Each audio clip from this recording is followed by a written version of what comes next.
All right. Well, we've done a lot of Queensrÿche news and so on and so forth. So what do you want to jump into next here?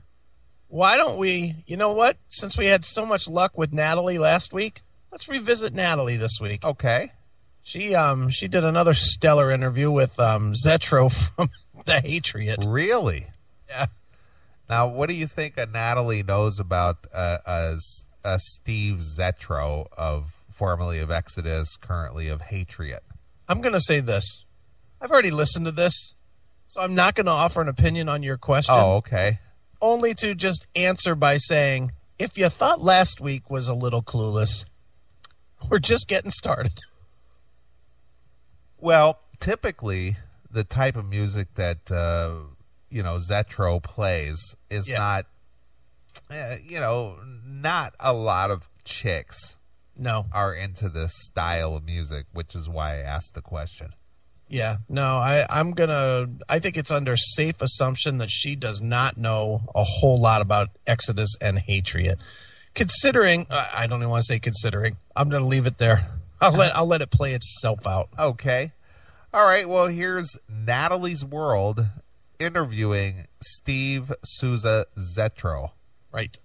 Formerly of Exodus, currently of Hatriot. Okay.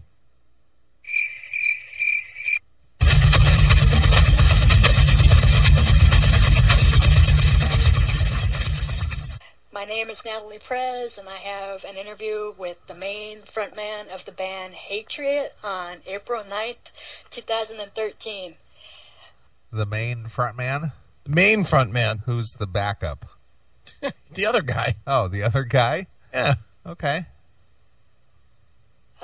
Can you introduce yourself and tell me what you do in the band, and how long has the band been around? I thought you just introduced him.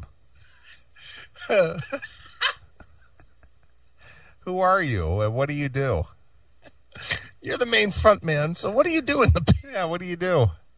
Introduce yourself, because I sure can't give you an introduction. Yeah, I can't say what you do. I have no idea who I'm speaking to, but goddammit, they set this interview up for me, so I got to do it.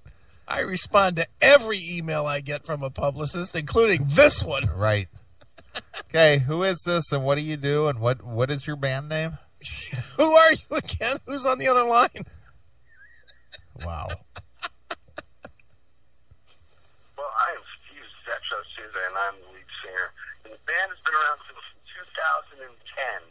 It was put together by our lead guitar, we both play lead, but our main guitar player, Costa Barbitaki, and myself.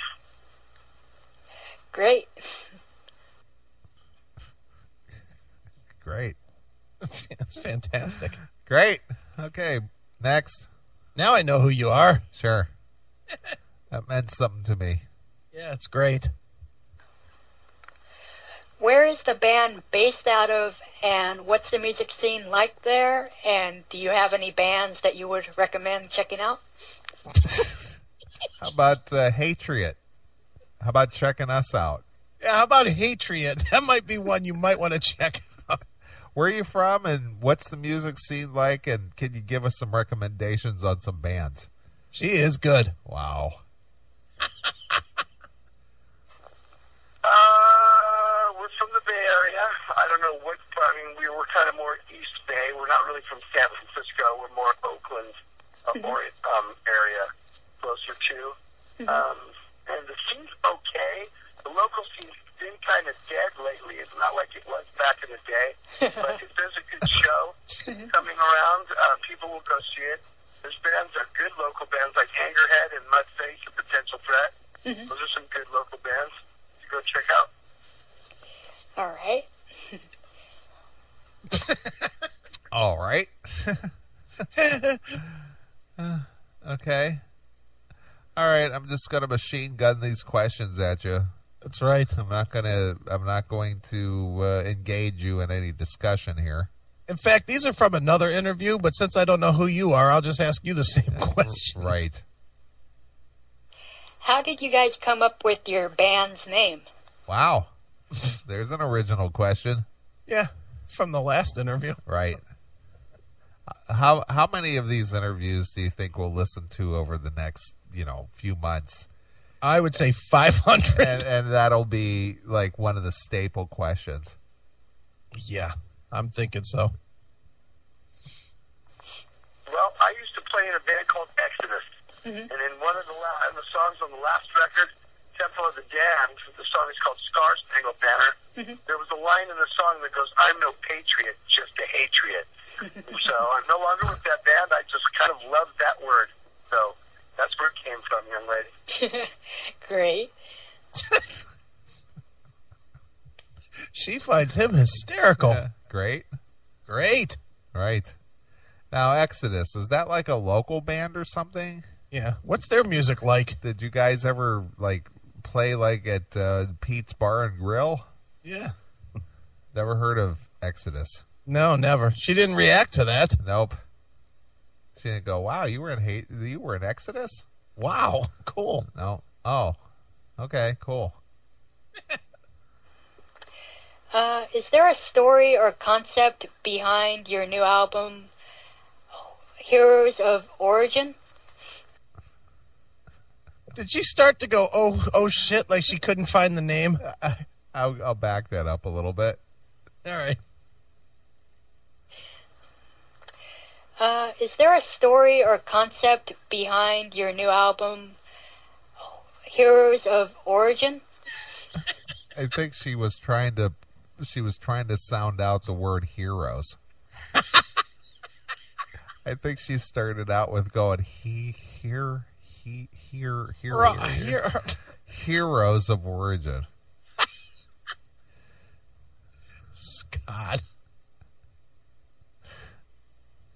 Holy jeez. Wow. She's a pistol. She is good. She's a sharp one. How can you have any pudding if you don't eat your meat? Plenty of pudding in that skull, that's for sure. Jesus. Damn, she's a mouth breather. God. All right. Getting back to Natalie's World. All right. Not necessarily a concept. There's a lot of different stories on the record. There's everything from social things that we deal with every day in life to things that I see on TV to things I see on the streets to vampires. So there's all kinds of different elements. Anything that's dark and sick and twisted, I like to write about. Great. Why is she laughing? Every fucking question ends with a laugh. By the way, Yeah. this interview was conducted and posted on April 9th. Okay. Today is technically April 28th. Right? 20 days, Yeah. 19 views. Wow. She's fucking bringing it in. 1 view a day. It's fantastic. Select 2 songs from that album and tell me what inspired the lyrics for them. Tell me a story, Mommy. These are the most generic questions that this just proves that she has no idea anything about this at all. None. Okay, well, I'm going to give the shout-out since I've already said something about vampires. And Shadows of the Buried is, I've had I love horror, any type of horror, monster movie, whatever, anything from Frankenstein, especially the classics. Always loved those. So Shadows of the Buried is my kind of anthem to Barnabas Collins, who was Dark Shadows, a vampire in a show called Dark Shadows. In fact, they made a movie out of it last year. Johnny Depp played Barnabas Collins. But they had a show in the 60s. It's called Dark Shadows. And I've always loved him. I actually have a tattoo on my arm. He's one of my heroes, and I love him forever, Barnabas. So the show is called Dark Shadows, and I couldn't call the song that, so I called the song Shadows of the Buried, obviously. Vampires are buried, so. And then another song that we are actually releasing a song about the Countess Bathory, and the song is called Enter Children to be Damned. And that's kind of just about a true story about about a woman who lived in the 1500s in the Romanian hills, and she killed virgin children and bathed in their blood because she thought that it would keep her youth. And so, kind of another sick and twisted story. So there are 2 songs and 2 things that feel it on the record. Sounds like my type of songs. Really? Those are her type of songs. They are. Yeah, her type of songs. Countess Bathory bathed herself in the blood of children to keep her youth. Yeah, sounds like me. Sounds like my kind of song. Sounds like the kind of song I like. Good. Who produced this album, and what was it like working with them?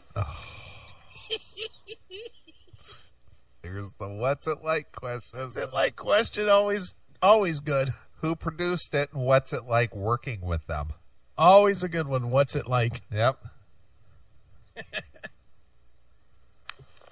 Well, we use Juan Urquiega, and we've known him for years just from being one of the producers in the scene. And he had done the last 2 Machine Head records and also the last Testament album.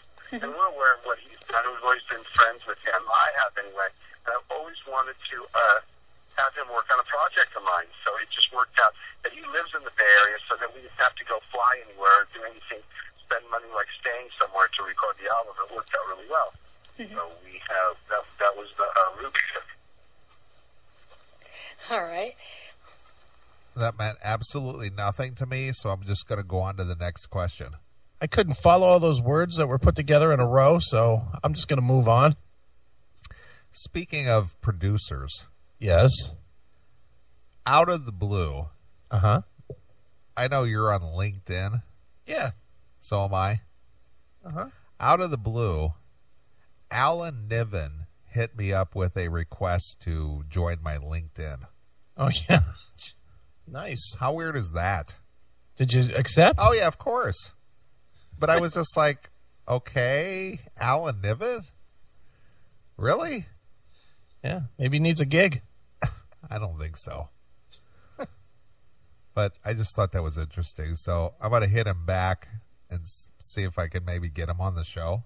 Yeah, why not? Because he's produced like Ozzy and, Sure. pop. He's produced some pop stuff and he's produced some classic metal records. Yeah, we can have fun with that. Yeah, I think he was involved with GNR, Sure. So Alan Niven, I was just like, wow, that's weird. That's a good name. Yeah. And he invited me. So that was this guy, wow, that's strange. Yeah, well, invite him on. Let's go. Yeah, I'm going to do that. Chop, chop. Who did the cover artwork for the album, and how much input did you have to say for it? How much input did you have to say for it?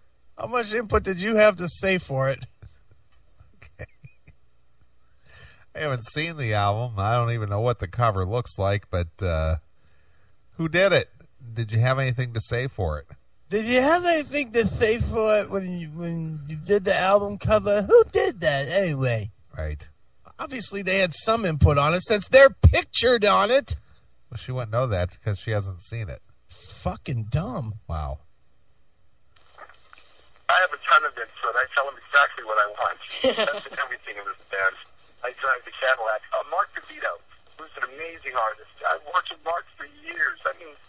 30 years I've worked with Mark. He's done stuff for Vicious Rumors and Motorhead. He's a good artist, and he's actually doing the second album cover as well. I like working with him. He did it, and we kind of told him, I said, I want us on the cover, and we're stamping through the lines of war, and I thought he captured it really well. Stop for a minute. Did you see Angel of Death in the chat? This is what happens when you puss out halfway through at a do-it-yourself abortion. Wow. Wow. Metal Demon, she's giggling because her dog finally found the peanut butter. Oh, my God. Natalie's mom should have swallowed this load. Oh, Jesus. Wow. It's getting harsh in that chat room. It is. What's it like being interviewed by a half-retarded 13-year-old who has never heard of your music? Wow. What's it like to be interviewed by someone with a fetal alcohol syndrome? Oof, people are tough on old Natalie. I don't understand. Natalie just seems like a fun person. Yeah, right. She laughs at every question. She's enjoying it. Sure. It sure looks that way. What? It does. What lyrical theme do you guys use in your music, and what message do you want to send out? Well, that was a question from the Skid Row interview. And a question from 2 questions ago. Right. When she asked what to fucking talk about 2 songs and what they're about. Well, it's a musical theme, and what's the message? Jesus. No real theme or messages. I think each song speaks for themselves. You know what I mean? I think you can read the lyrics and understand what we're trying to put across. Obviously, Weapons of Class Destruction are about the types of the kids that go into schools and shoot kids up and tear apart their schools. We just had that kind of issue in Littleton, Connecticut. So it hits kind of close to home. So anything social, anything that's that impacts me in a way. A movie can impact me in a certain way, and I want to write about it. Or a television show. The song "The Violent Times of My Dark Passenger" is about Dexter. I don't know if you watch that show. It's on Showtime. About a serial killer. Yeah. In Dexter. Well, that's what that song is about. So anything intriguing is kind of, so no real themes or anything, just brutal, awesome thrash metal music. Serious stuff. What bands have influenced your band and its sound? Well, there's the question from last week. Right. Is he going to say Motown like Snake? Exodus, maybe? I think anything in heavy metal, we've stolen from everybody so far. So I'd say more of the classic thrash bands. Obviously, I played in Testament and in Exodus. So there's a lot of those influences in there, as long as Slayer, Megadeth, Creator. Those bands are bands that I've come up along with. Also, the bands I look up to. All right. You guys are signed. All right.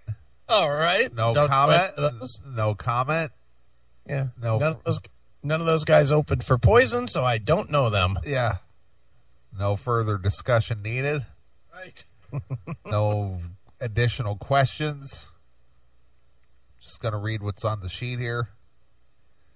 What's it like to be interviewed by someone whose mom poured bleach into her uterus to terminate the pregnancy? Wow.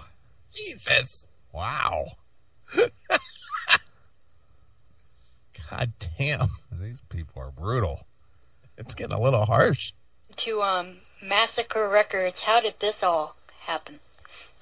Well, when you get a demo out, you take packages and you send packages to record labels. And record labels either say yay or nay.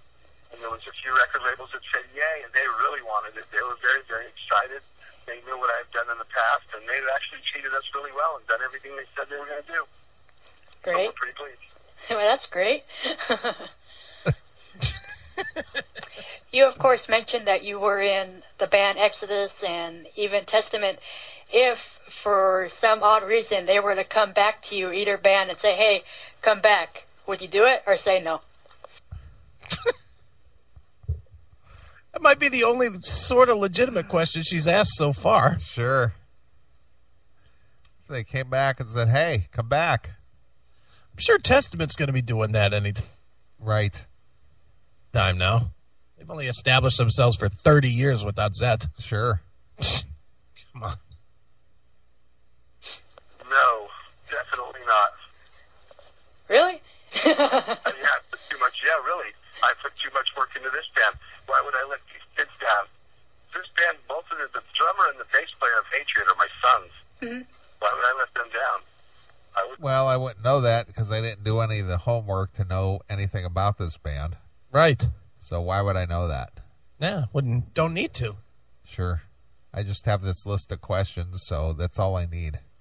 Yeah, they're written on a bulletin board, and I just have it in front of me for every interview I use, and I just ask the same questions. Right. As long too hard. To go back to what we used to do, I've been there, done that. Yeah, I hear what you mean. Nah, I was just wondering because lately, you know how bands are. They kick out a member and then like a year to 2 years, they come back. A year later, the older guy who used to be back there, who was there 15 years ago, is back. I know. Not in this case. I'm sorry, Natalie, that wouldn't happen. All right.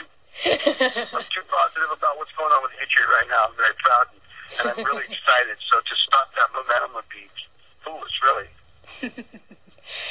Would you consider bringing your new band to play with those guys, or no, not even that? Wow. She actually engaged him in a conversation for, you know, a minute. So I don't have a problem with playing with any of them. I don't have a problem playing with anyone. All right. That'd be great. Wow, everything's funny with this girl. I know, she's just hysterically. She just loves it. Zetro is just entertaining the piss out of her. Apparently. That would be actually fun. I don't have any problems with that. I just don't want to play with them. That's not my choice. I would play with my band with them. I like that. All right. You had mentioned earlier that, you know, your songs are, of course, very dark and stuff. But lately I've noticed that a lot of bands take that route of dark, you know, music or devil worshipping or whatever. But it made me think, are these bands really worshipping the devil, or is it all about image? What is it about the devil and upside down crosses and the 666 symbol and all that crap that really wants them to use it? All that crap. And where did she get the idea that there were upside down crosses and 666 and worshiping the devil from this? From Hatriot. Especially when he just spent a whole half an interview telling her that he writes about social messages and movies that he watches. Right. He basically did not mention once that, well, I'm really a Satanist and I'm trying to get my satanic message out there. Right. I'm worshiping the devil. Right. And all that crap. I even know a few techno bands that are using that symbol, and it's like, wow, you guys aren't heavy metal and you're using this? People are going to look at you like, what the heck? Honestly, I don't think heavy metal even uses it anymore. You know, when I say dark subjects, I don't have anything about the devil on the record, not one. See? Right there. Good for you, Zetro. Oh, yeah, Zet's not going to put up with her like stupidness. I didn't put anything about the devil on my record. What, are you stupid? Just because it's quote-unquote heavy metal, that just automatically there's upside-down crosses, 666s, and worshiping the devil. He goes, I don't even think heavy metal does that anymore. No. It's like, get with the times. So it's just darker subjects, you know? Mm-hmm. I don't write love songs. I write no love songs. You know what I mean? So I don't...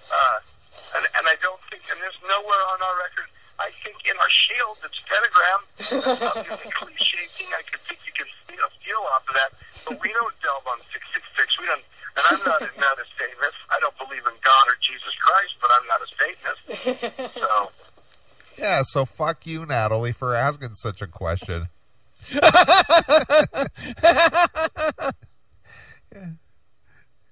So stupid. You stupid condescending bitch.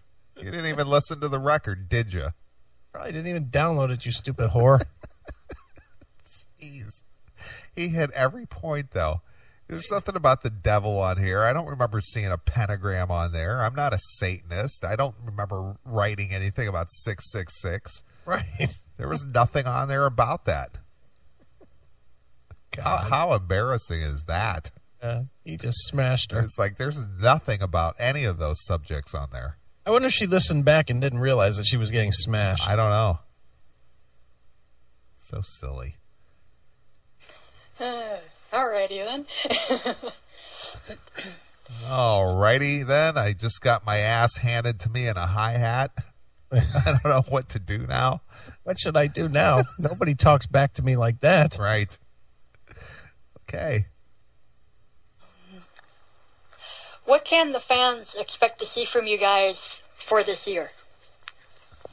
We're actually starting to book dates all around the United States and in Europe, so hopefully they'll be seeing us, and we are going to kick their ass. All right. All right. All right. Good for you. And would you like to say or add anything to the fans out there?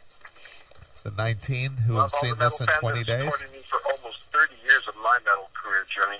And I am not finished, peoples. I am not finished. I got a whole bunch of new metal to spew on the world, and I got a brand new band with a brand new... These kids are hot. One of the hottest musicians I've ever worked with.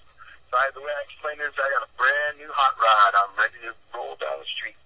So that's what's going to happen. So look for us, because we're going to be coming, and we're not going anywhere. We'll be around for quite some time. Nice. Well, good for him. I'm glad he took her to task, and he didn't pussyfoot around with her and go easy. People probably don't usually say shit like that to her because they assume she's mentally challenged. Angel of Death is killing in there tonight. I know, she is. She's a smart one. All right, well, I think I should play some Hatriot. Wait a minute. What? You could tell her that her baby just died and she'd fucking giggle. Yeah, probably. Okay. Jesus. Wow. You know what? I love the fact that we got more girls in the chat now because the girls are way more fucking... After this, I'm going to shove a banana up my cunt. The girls are so fucking vicious to Natalie. It ain't even funny. Right. Wow. Look at MOL. Mommy, tell me about the time you tried to stick a coat hanger in your baby maker, but it didn't work, and 5 months later you made Natalie. Oh, jeez. Wow. All right. Jeez. Well, is there a Hatriot song you would like to play? What did he say? Something about Shadows of the something? Let's see here. We've got the whole album kicks ass. Yeah, well, we got Suicide Rain, Weapons of Class Destruction, Murder American Style, Blood-Stained Wings, The Violent Times of My Dark Passenger. All right. Globicide, and Your Children to Be Damned. On the Mechanics of Annihilation, Shadows of the Buried. That's the one? Shadows of the Buried. All right, we can do that one. All right. And then we'll come back and we can either do Stevie Peavy or the Talking Metal. I say Talking Metal. Okay. All right, well, here's Hatriot featuring, I'm glad to say, Steve Zetro Souza. Right. Or Souza Zetro. Zetro. Yeah. And I appreciate the way that he handled Natalie. I did too. He came right back at her and said, nothing like that. Nope. Didn't listen to the record, did ya? Yeah, bitch. Yeah. All right. Well, it's Hatriot. Shadows